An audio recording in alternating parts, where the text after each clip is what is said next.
Tervetuloa Mobiguideen. Västnyländska kultursamfundet on laatinut opastuksen EU-projektina. Tervetuloa Mustionruukkiin.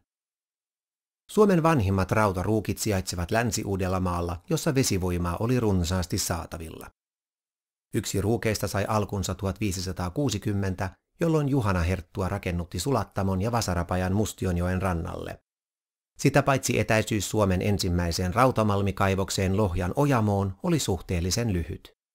Kaivostoiminta oli siellä päässyt käyntiin 1500-luvun alkupuoliskolla. Edellä mainitut toimivat vain lyhyen aikaa, mutta aloittivat toimintansa uudelleen 1616. Mustionruukki kuului aluksi kruununhallinnon alaisuuteen, mutta siirtyi myöhemmin yksityisomistukseen. Ensimmäinen omistaja oli Jakob Wolle, joka myös oli perustanut ruukin Antskogiin. Peter Turveste vastasi ruukin toiminnasta vuodesta 1647 lähtien, ja se pysyi suvun omistuksessa 1700-luvun alkuun saakka. Linderin perheestä tuli Mustion linnan omistaja noin 1750, ja se on omistanut linnan siitä lähtien, lukuun ottamatta ajanjaksoa 1940–85. Raudan valmistus lakkautettiin 1900-luvun alussa kannattamattomana, ja silloinen ruukinpatruuna Jalmar Linder siirtyi sen sijaan puunjalostustoimintaan. Puunjalostus jatkui aina vuoteen 1963. Kustavilaistyylinen päärakennus valmistui 1792. Rakennus on yksi Suomen suurimmista ei-kirkollisista puurakennuksista ja maamme ensimmäinen rakennus, jossa on kaksinkertaiset lasiikkunat. Mustionruukissa on oltu ensimmäisiä Suomessa monessa muussakin asiassa.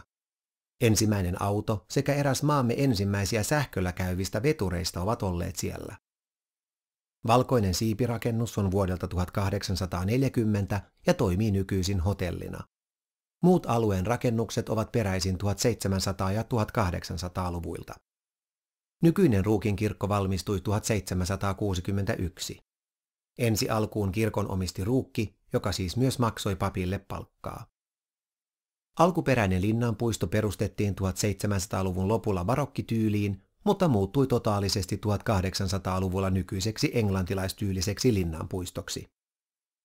Mustion linna, perinteitä täynnä olevine ruukin historioineen, on nykyisin Länsi-Uudenmaan tärkeimpiä turistinähtävyyksiä.